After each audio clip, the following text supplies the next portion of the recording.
Hello दोस्तों, स्वागत है आपका हमारे फ्रंट पेज न्यूज़ के यूट्यूब चैनल में। दोस्तों, आज दिन गुरुवार और तारीख 18 जून 2020 की खबरों में बहुत कुछ खास है आपके लिए, जिसे जानना आपके लिए और देश के हित के लिए काफ़ी ज़रूरी है। तो चलिए शुरू करें हम आज की पहली खबरों के साथ।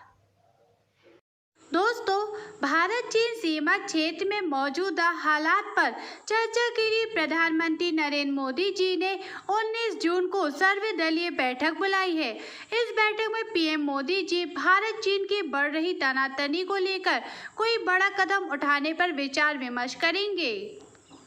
खबर है कि पूर्वी लद्दाख में भारत और चीन के सैनिकों के बीच हिंसक झड़प के जान गंवाने वाले भारतीय सैनिकों को केंद्रीय गृह मंत्री अमित शाह ने श्रद्धांजलि देते हुए ट्वीट किया है कि लद्दाख की गालवान घाटी में मातृभूमि की रक्षा करते हुए हमारे बहादुर सैनिकों को खोने का दर्द शब्दों में बयां नहीं किया जा सकता। राष्ट्र हमारे अमर नायकों को सलाम करता है, जिन्होंने भारतीय क्षेत्र को सुरक्षित रखने के लिए अपने जीवन का बलिदान दिया।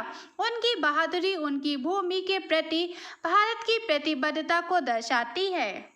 अगली खबर है कि पूर्वी लद्दाख में भारतीय और चीनी सेना के बीच हुई हिंसक झड़प के बाद झारखंड ने भारत के border roads organisation BRO project के लिए भारत चीन बॉर्डर पर भेजे जा रहे मजदूरों की ट्रेन को स्थगित कर दिया है। झारखंड की हेमंत सोरेन सरकार ने इस ट्रेन को कैंसिल कर दिया। 13 जून को ही हेमंत सोरेन ने इस ट्रेन को हरी झंडी दिखाई थी। दोस्तों, लद्दाख में गलवान घाटी में लाइन ऑफ एक्चुअल कंट्रोल पर भारत चीन सेना के बीच हुए खूनी संघर्ष के बाद भी चीन अपनी हरकतों से बाज नहीं आ रहा है। चीन के विदेश मंत्रालय ने बयान देते हुए भारत की गलवान घाटी को अपना हिस्सा बताया है। चीनी विदेश मंत्रालय के प्रवक्ता झाओ लिजियान ने कल एक प्रेस कॉन्फ्रेंस में कहा कि गलवान घाटी का इलाका हमेशा से ही चीन की संप्रभुता का हिस्सा रहा है। इसी के साथ बढ़ते अगली खबर की ओर। चीनी दवाओं पर डंपिंग ड्यूटी पर विचार और अब देश की कई बड़ी प्रोडक्ट्स से चीनी कंपनियों को बाहर का रास्ता दिखाने की कोशिश शुरू हो चुकी है। जी हां, केंद्र सरकार अब चीन को बड़ा सबक सिखाने की मूड में है। सरकार ने अब देश में उन तमाम बड़े प्रोजेक्ट्स की समीक्षा करनी शुरू कर दी है जिसमें चीनी कंपनियों का इन्वॉल्वमेंट है। वहीं दूसरी ओर Delhi Meerut rapid rail project means RRTS project को भी कैंसिल करने की भी योजना पर काम चल रहा है, क्योंकि इस प्रोजेक्ट में चीनी कंपनियों को 1126 करोड़ रुपए की बिड हासिल हुई है। दोस्तों, महाराष्ट्र के मुख्यमंत्री उद्धव ठाकरे ने कल मुंबई के BKS ग्राउंड में बनाए गए 1000 बेड की क्षमता वाले कोविड अस्पताल का उद्घाटन वीडियो कॉन्फ्रेंसिंग के माध्यम से किया। इसमें क्रिटिकल मरीजों के लिए 500 ऑक्सीजन वाले बेड लगाए गए हैं, 108 ICU बेड हैं और 12 डायलिसिस बेड हैं। मुंबई के BKC ग्राउंड में बनाया गया ये दूसरा कोविड अस्पताल अभी तक का सबसे बड़ा अस्पताल माना जा रहा है। दिल्ली के स्वास्थ्य मंत्री सत्येंद्र जैन कोरोना वायरस से संक्रमित हो गए हैं। मंगलवार की सुबह उनका कोरोना टेस्ट किया गया था और तब उनकी रिपोर्ट नेगेटिव आई थी। इसके बाद दूसरी बार उनका कोरोना टेस्ट हुआ और वह पॉजिटिव पाए गए हैं।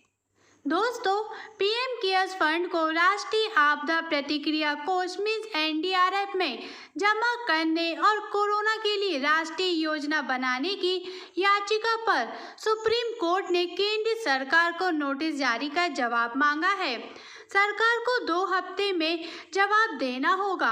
सुप्रीम कोर्ट ने केंद्र से नेशनल प्लान को भी रिकॉर्ड पर रखने को कहा है। अब कोर्ट ने केंद्र से पूछा है कि राहत का न्यूनतम मानक क्या है। इसी के साथ नजर डालते अगली खबर की ओर।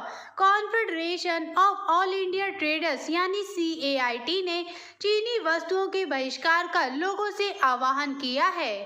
इसको लेकर CAIT ने करीब 500 आयाती वस्तुओं की सूची भी तैयार की है। CEIT ने कहा कि उसका उद्देश्य दिसंबर 2021 तक चीन में तैयार माल के आयात को $13 बिलियन या करीब 1 लाख करोड़ रुपए कम करना है। दोस्तों, मेदांत अस्पताल में भर्ती मध्य प्रदेश की राज्यपाल लालजी टंडन की हालत नाजुक बनी हुई है। बुधवार को उन्हें देखने के लिए उत्तर प्रदेश की राज्यपाल आनंदीबेन पटेल अस्पताल पहुंची। इस दौरान राज्यपाल ने डॉक्टरों से उनका हाल जाना। अभी वे वेंटिलेटर पर ही हैं। दोस्तों, ये खबरें आगे भी ऐसी चलती रहेंगी। फिलहाल अभी तक की खबरों में इतना ही। तब तक आप सबसे निवेदन है कि चीन की ऐसी हरकतों के लिए हमें पूरे से चीनी सामानों का बहिष्कार करना ही पड़ेगा, क्योंकि भारत इतना भी कमजोर नहीं हुआ भी कि उनके सामानों के बिना एक कदम न चल पाए। हमारे भारतीय सैनिकों के बलिदान को हम नमन और शांति की कामना करते हैं और साथ ही आशा भी करते हैं कि भारतीय सेना उनके बलिदान को खाली नहीं जाने देगी। जय हिंद, जय भारत।